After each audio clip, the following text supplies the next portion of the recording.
رات کے 8 بج رہے تھے۔ کینیڈا سے طویل سفر کی تھکان میرے وجود میں تھی، لیکن دل میں گھر والوں کو سرپرائز دینے کی خوشی ناچ رہی تھی۔ میں نے دروازہ آہستہ سے کھولا تو سامنے ڈائننگ ہال کا منظر میری آنکھوں میں چبھنے لگا۔ گھر کے سب افراد ڈائننگ ٹیبل پر انوکھے انوکھے کھانوں سے لطف اندوز ہو رہے تھے، کہہ کے لگ رہے تھے، لیکن میری نظر وہاں نہیں رکی۔ میری نظر اس کونے میں جم گئی جہاں گھر کی جوتیوں کے ریک کے پاس زمین پر ایک میلی سی پلیٹ رکھی تھی اور میری بیوی روبینہ وہیں سکڑ کر بیٹھی نوالا لے رہی تھی۔ میرے وہم و گمان میں بھی نہیں تھا کہ ہر مہینے بیوی کے لیے الگ سے 1 لاکھ روپے خرچہ بھیجنے کے باوجود اس کے ساتھ یہ سلوک ہو رہا ہے۔ میں ابھی صدمے کی کیفیت میں باہر ہی کھڑا تھا کہ اچانک میری والدہ اپنی کرسی سے اٹھی اور تیزی سے روبینہ کی طرف بڑھی۔ انہوں نے آؤ دیکھا نہ تاؤ روبینہ کو بالوں کی چوٹیوں سے دبوچ لیا اور مارنا شروع کر دیا۔ کم بخت ماری، تجھے کہا تھا روٹی دھیان سے پکانا، ساری روٹی جلا دی تو نے۔ ماں کا غصہ آسمان چھو رہا تھا۔ انہوں نے دروازہ کھولا اور روبینہ کو باہر دھکا دیا۔ وہ فرش پر گرنے ہی والی تھی کہ میں نے آگے بڑھ کر اسے تھام لیا۔ میرا ہاتھ لگتے ہی روبینہ کانپ اٹھی، لیکن جیسے ہی اس نے اور سامنے بیٹھے گھر والوں نے مجھے دیکھا، سب کے سب پتھر کے ہو گئے۔ ہنستے مسکراتے چہرے خوف سے سفید پڑ گئے۔ میں نے اسی وقت کانپتی ہوئی روبینہ کا ہاتھ سختی سے تھام لیا۔ میری اصل کہانی تو بہت پہلے شروع ہوئی تھی۔ میں پچھلے 4 سال سے کینیڈا میں جاب کر رہا تھا۔ زندگی عجیب اتار چڑھاؤ کا نام ہے۔ میری اور روبینہ کی شادی کو ابھی مشکل سے 1 مہینہ ہی ہوا تھا کہ مجھے کینیڈا کی جاب کا آفر مل گیا۔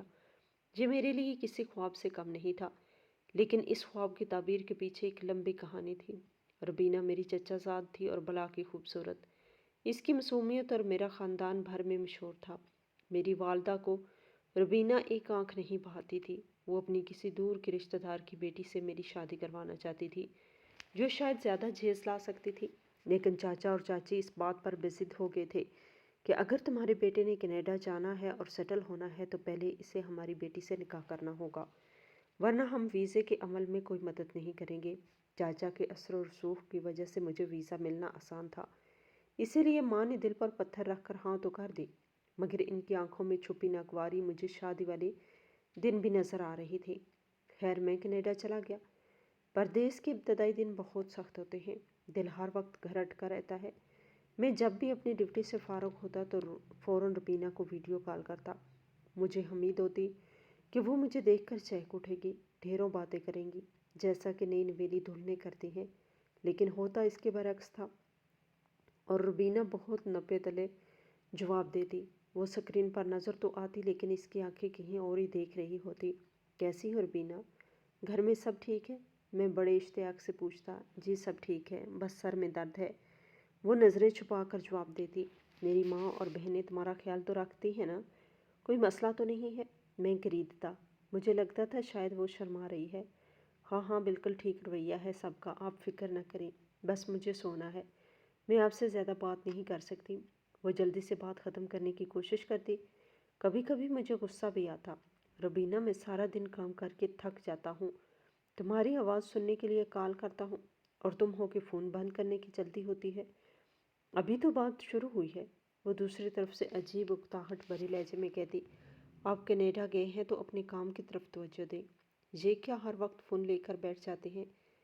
مجھے گھر کا کام کرنا ہوتا ہے، حالانکہ مجھے اپنی بیوی سے بہت محبت تھی۔ میں چاہتا تھا کہ روز اس سے گھنٹوں باتیں کروں، اسے بتاؤں کہ میں یہاں کتنا اکیلا ہوں، لیکن وہ مجھ سے بیزار بیزار لگتی تھی۔ مجھے لگتا تھا شاید اسے مجھ سے محبت نہیں ہے، یا شاید وہ میری دوری سے خوش ہے۔ میرے وہم و گمان میں بھی نہیں تھا کہ اس سست روی کے پیچھے کیا خوف چھپا ہے۔ میں اسے اپنی ماں کی تربیت سمجھ کر چپ ہو جاتا تھا کہ شاید گھر کے کاموں میں مشغول رہتی ہے۔ جاب کرتے ہوئے 6 ماہ گزر چکے تھے۔ میرے باس نے مجھے کام سے خوش ہو کر 10 دن کی چھٹی دی۔ میں خوشی سے پھولا نہ سمایا۔ میں نے فوراً اپنی والدہ کو کال کی۔ اماں مجھے 10 دن کی چھٹی ملی ہے، میں سوچ رہا ہوں پاکستان آ جاؤں، روبینہ سے بھی مل لوں گا اور آپ سب سے بھی، میں نے جوش سے کہا۔ دوسری طرف ماں چند لمحے خاموش رہی، پھر ان کی سخت آواز آئی۔ کیا ضرورت ہے اتنا خرچہ کرنے کی؟ تم جانتے ہو ٹکٹ کتنا مہنگا ہے، پاگل ہو گئے ہو کیا؟ لیکن اماں 6 ماہ ہو گئے ہیں، دل اداس ہے۔ میں نے منت کی۔ دیکھو بیٹا، جذباتی ہونے کی ضرورت نہیں ہے، وہی ٹکٹ کے پیسے گھر بھیجو، تمہاری چھوٹی بہن کا رشتہ آ رہا ہے اور میں بات طے کرنے لگی ہوں۔ اس کی شادی بھی تو کرنی ہے، جہیز بنانا ہے۔ تم اپنی چھٹی کینسل کروا لو تاکہ اوور ٹائم کے پیسے زیادہ مل سکے۔ ماں کی بات سن کر میرا دل بجھ سا گیا۔ میں اپنی بیوی سے ملنے کے لیے تڑپ رہا تھا۔ میں چاہتا تھا ایک بار روبینہ سے پوچھوں تو صحیح، وہ اتنی بدل کیوں گئی ہے، لیکن ماں کے حکم کے آگے میں کچھ نہ کہہ سکا۔ میں نے دل پر پتھر رکھ کر چھٹی کینسل کروا دی اور پاکستان نہیں گیا۔ کاش میں اسی وقت چلا جاتا تو شاید بہت کچھ برباد ہونے سے بچ جاتا۔ ماں کی بات مان کر میں نے چھٹی کینسل تو کروا دی تھی، لیکن اندر سے میرا دل بجھ گیا تھا۔ میں روبینہ سے خفا تھا کہ اس نے ایک بار بھی ضد کیوں نہیں کی کہ میں واپس آ جاؤں۔ اگر وہ ایک بار بھی کہتی مجھے آپ کی یاد آ رہی ہے، سب کچھ چھوڑ کر آ جائیں، تو شاید میں ماں کی مخالفت کر کے ٹکٹ کٹوا لیتا۔ لیکن اس کی وہ خاموشی اور فون پر نپے تلے جملے مجھے یہ سوچنے پر مجبور کر رہے تھے کہ شاید وہ اپنی زندگی میں مگن ہے۔ میں نے اوور ٹائم لگانا شروع کر دیا، مشین کی طرح کام کرتا، گھر آتا اور سو جاتا۔ بہن کا رشتہ طے ہو گیا تھا اور میں جہاں ڈالرز میں کما کر وہاں روپے بھیج رہا تھا تاکہ میری بہن کی شادی دھوم دھام سے ہو سکے۔ ایک شام کام سے واپسی پر میرا دل بہت گھبرا رہا تھا، گھر جانے کو دل نہیں چاہ رہا تھا، اسی لیے میں قریب ہی ایک پارک میں چلا گیا۔ میری نظر ایک بینچ پر بیٹھے شخص پر پڑی۔ پہلی نظر میں مجھے لگا کہ وہ 80 سال کا بوڑھا ہے، کیونکہ اس کی کمر جھکی ہوئی تھی، چہرے پر جھریوں کا جال تھا اور سر کے سارے سفید بال ہو چکے تھے۔ لیکن جب میں نے غور سے دیکھتے ہوئے اس کے قریب سے گزرا تو اندازہ ہوا اس کی عمر 50 یا 55 سال سے زیادہ نہیں ہوگی۔ اس کی جوانی کو جیسے کسی غم نے وقت سے پہلے ہی نکل لیا تھا۔ اس کی آنکھوں میں ایک عجیب سی ویرانی تھی، ایسی ویرانی جو صرف اپنوں کے دیے ہوئے دکھوں سے پیدا ہوتی ہے۔ بے اختیار میں اس کے پاس جا کر بیٹھ گیا۔ السلام علیکم انکل، میں نے نرمی سے کہا۔ انہوں نے چونک کر میری طرف دیکھا اور بہت دھیمی آواز میں جواب دیا، وعلیکم السلام بیٹا، آپ پاکستانی ہیں نا؟ میں نے پوچھا۔ ہاں، بدقسمتی سے۔ ان کے جواب نے مجھے چونکا دیا۔ بدقسمتی سے کیوں انکل؟ میں نے حیرت سے پوچھا۔ وہ تلخ سا مسکرائے، کیونکہ پاکستان میں میرے اپنے بستے ہیں جن کی خوشیوں کے لیے میں نے اپنی زندگی اس پردیس کی نظر کر دی۔ ہماری باتوں کا سلسلہ چل نکلا۔ وہ شخص بہت اداس تھا۔ معلوم ہوا کہ وہ روز شام کو یہاں آ کر بیٹھتا ہے، کیونکہ گھر کی چاردیواری اسے کاٹنے کو دوڑتی ہے۔ باتوں باتوں میں ہماری دوستی سی ہو گئی۔ مجھے وہ اپنے جیسا لگا، تنہا اور اپنوں سے دور۔ ایک دن میں نے ہمت کر کے پوچھ لیا، انکل آپ کی عمر تو زیادہ نہیں لگتی، پھر سے حالت کیسی ہے؟ آپ اتنا ٹوٹا ہوا کیوں ہے؟ اس نے گہری آہ بھری اور میری آنکھوں میں جھانکتے ہوئے کہا، بیٹا تم ابھی جوان ہو، نئے نئے آئے ہو اس ملک میں۔ پردیس وہ دیمک ہے جو باہر سے تو انسان کو چمکدار رکھتا ہے مگر اندر سے کھوکھلا کر دیتا ہے۔ پھر اس نے مجھے اپنی کہانی سنانی شروع کی، اور وہ کہانی سنتے ہوئے مجھے یوں لگا جیسے کوئی میرے کانوں میں پگھلا ہوا سیسا ڈال رہا ہو۔ جب میں یہاں آیا تھا تو بالکل تمہاری طرح جوان تھا، نئی نئی شادی ہوئی تھی، خوبصورت بیوی تھی، آنکھوں میں ہزاروں خواب تھے، لیکن میرے کندھوں پر 5 بہنوں کی شادی کی ذمہ داری تھی۔ میرے باپ کا سایہ سر سے اٹھ چکا تھا اور میں اکلوتا کمانے والا تھا۔ وہ رکا، پانی کی بوتل سے گھونٹ بھرا اور پھر بولا، میں نے یہاں ٹیکسی چلانا شروع کی تھی، دن رات ایک کر دیا۔ میں سوتا کم تھا اور کام زیادہ کرتا تھا، ہر مہینے اپنی کمائی کا ایک ایک پیسہ اماں کو بھیجتا۔ مجھے بس ایک ہی جنون تھا، میری بہنوں کی شادی عزت سے ہو جائے، انہیں کسی چیز کی کمی نہ ہو۔ ادھر میری بیوی امید سے ہو گئی، لیکن میں گھر نہیں جا سکا کیونکہ خرچہ بہت تنگ تھا۔ ماں کہتی تھی ابھی مت آؤ، پیسے جوڑو، بہنوں کا فرض ادا کرنا ہے۔ میں سانس روکے ان کی بات سن رہا تھا کیونکہ یہ سب مجھے اپنی کہانی جیسا لگ رہا تھا۔ پھر کیا ہوا انکل؟ میں نے بےتابی سے پوچھا۔ پھر ان کی آواز بھر آئی۔ 5 بہنوں کی شادی کرتے کرتے میری جوانی کے 20 سال گزر گئے۔ میری بیٹی جو میرے جانے کے بعد پیدا ہوئی تھی وہ جوان ہو گئی، لیکن میں ایک بار بھی پاکستان نہیں گیا۔ جب بھی جانے کا سوچتا، ماں کا فون آ جاتا کہ فلاں بہن کے بچے کی پیدائش ہے، فلاں مسئلہ ہو گیا، گھر کی مرمت کروانی ہے۔ میں ایک مشین بن چکا تھا، صرف پیسے چھاپنے والی مشین۔ اور آپ کی بیوی؟ میرے منہ سے بے اختیار نکل گیا۔ اس سوال پر وہ بوڑھا شخص پھوٹ پھوٹ کر رو پڑا۔ پارک میں موجود چند لوگ مڑ کر ہمیں دیکھنے لگے، لیکن اسے کسی کی پرواہ نہیں تھی۔ میری بیوی؟ وہ سسکیوں کے درمیان بولا، وہ میرا انتظار کرتی رہی۔ 20 سال اس نے ایک حرف شکایت زبان پر نہیں نکالا، لیکن جب میں 20 سال بعد سب کی ذمہ داریاں پوری کر کے بہنوں کو